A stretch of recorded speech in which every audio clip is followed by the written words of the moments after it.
Hello. Today we are revisiting a tragedy that occurred over 5 years ago, Aeroflot Flight 1492. Now you might be wondering, why talk about this now? Hasn't everything already been said? The answer is that this incident remains incredibly relevant today, as the lessons learned or not learned still impact the aviation industry.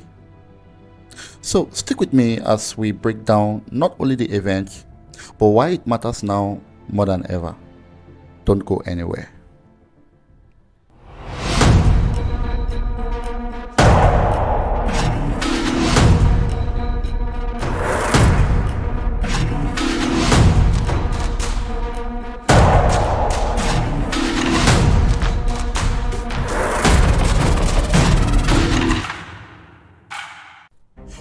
Hello aviation enthusiasts, welcome back to Flight Realities, where we explore the skies, dissect the truths, and uncover the complexities of aviation. So if you're new here, don't forget to hit that subscribe button and turn on notifications. So we dive deep into aviation incidents, trends, and reviews, providing insights you won't want to miss. So buckle up, let's get back to the video. Thank you. On 5th May 2019, Aeroflot Flight 1492, a domestic service from Moscow, Sheremetyevo International Airport to Murmansk, ended in tragedy. The aircraft in question, a Sukhoi Superjet 100, was carrying 73 passengers and 5 crew members.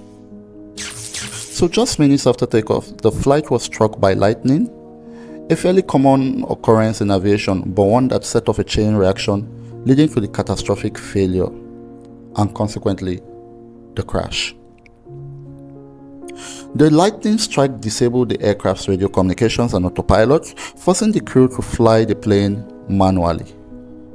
So the situation quickly escalated as the aircraft became increasingly difficult to control, and despite the crew's best efforts, they were forced to attempt an emergency landing at Sheremetyevo, but this was not ordinary landing.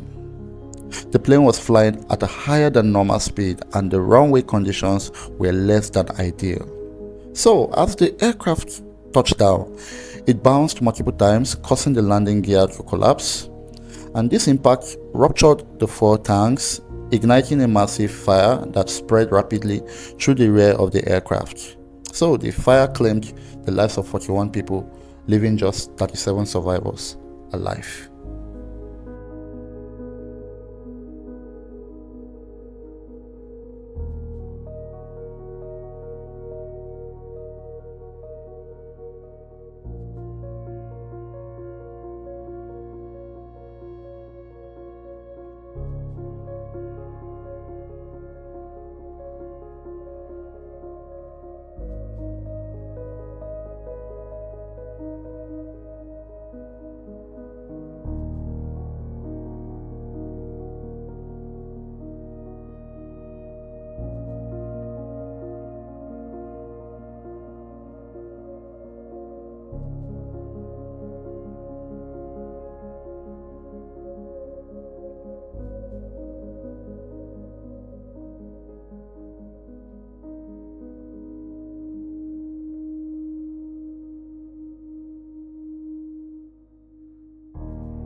Five years have passed since the Aeroflot Flight 1492 disaster, so why bring it up again? So here's why this story still matters. First, the issues that led to this tragedy have not been fully resolved, and the Sukhoi Superjet 100, the aircraft involved, remains in service, and while there have been modifications and updates, the concerns raised by this incident about its safety and reliability persist. So in aviation, we often see that incidents like this don't lead to immediate change, but it takes time, pressure, and continuous scrutiny to ensure that the right lessons are actually learned.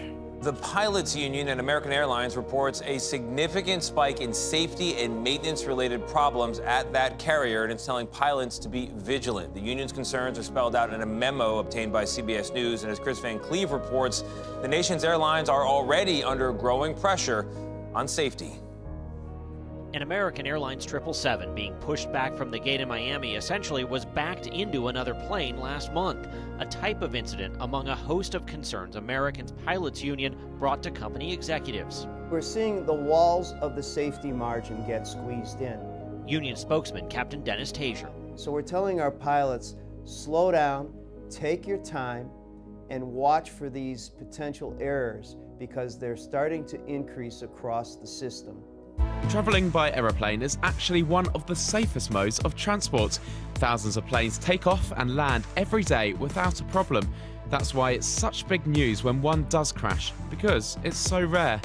For every 3 million flights last year, there was only one recorded death. That means you're more likely to be struck by lightning than be in a plane crash. That's very rare though, as you only have a 1 in 300,000 chance of that happening. In fact, flying in a plane is even safer than travelling by car, something most of us do every day without anything going wrong. More than 1.3 million people around the world die in car accidents each year, compared to just over 500 in plane crashes.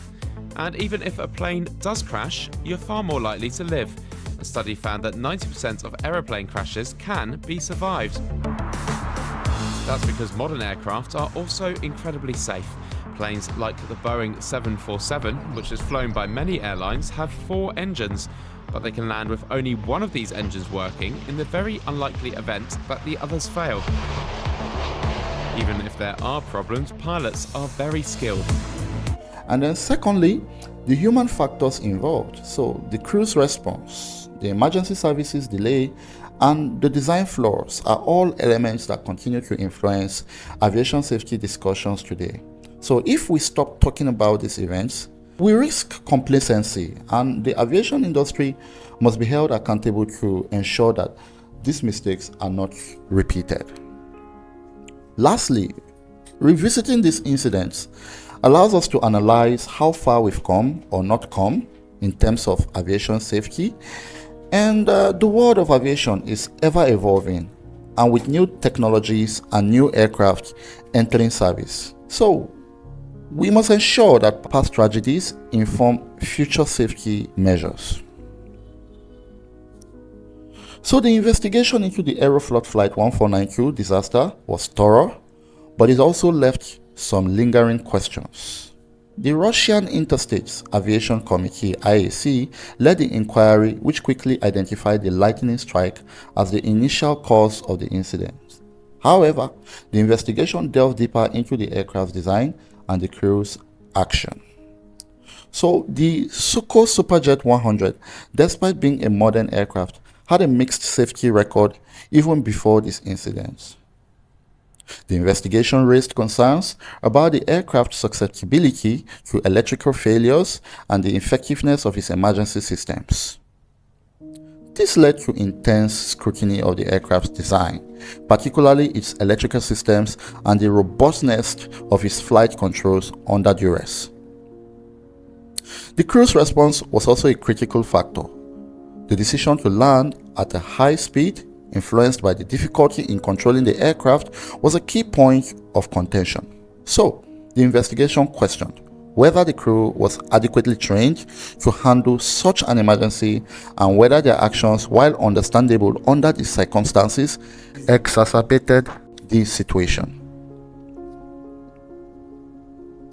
Additionally, the airport's emergency response was criticized. So, the delay in deploying firefighting services and the inadequacy of the response contributed to the high number of fatalities. This aspect of the investigation led to calls for better emergency preparedness at airports, particularly for handling high-intensity fires.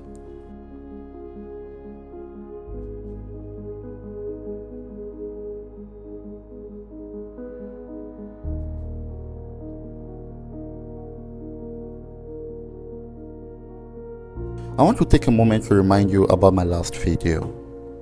You see, I recently reviewed my flight experience with Max Air on a Boeing 737-36Q from Nnamdi Azikiwe International Airport in Abuja, Kyoyola.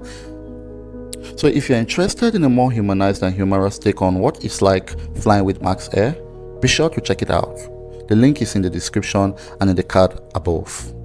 Thank you, and don't go anywhere. So now back to the video. So in the aftermath of the Aeroflot Flight 149Q disaster, the IAC's final report highlighted a series of failures, technical, human, and systemic.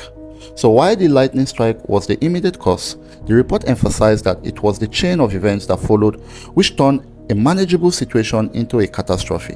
So the aircraft's design flaws, the crew's handling of the emergency, and the delayed response from the emergency services all played a pivotal role. So this incident not only led to questions about the Sukhoi Superjet 100, but also about the broader practices within the aviation industry, especially regarding pilot training and emergency preparedness. So this served as a wake-up call, reminding us that even in an era of advanced technology, the fundamentals of safety, training, and preparedness cannot be overlooked. So why is this important now, we ask? Because these issues raised by this tragedy are still with us. The lessons from Flight 149Q have implications for new aircraft designs, current safety protocols, and how we train our pilots to handle the unexpected. So, by revisiting this incident, we ensure that the conversation continues, that pressure remains on the aviation industry to address these concerns, and that we honor the memory of those who lost their lives by striving to prevent future tragedies. So as we reflect on Aeroflot Flight 149Q, it's clear that the story isn't just about what happened that day.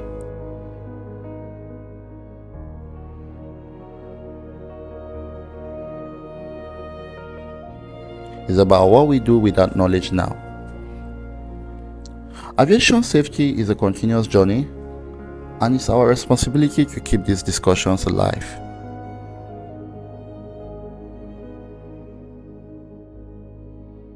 So by doing so, we push for improvements that could save lives in the future.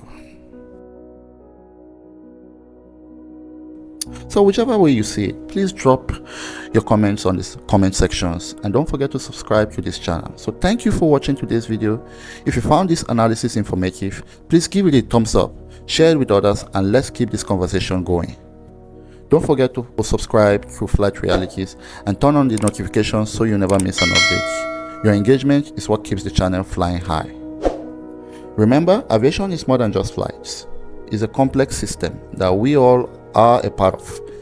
So until next time, stay safe and keep your eyes on the skies. I am Joseph. Goodbye.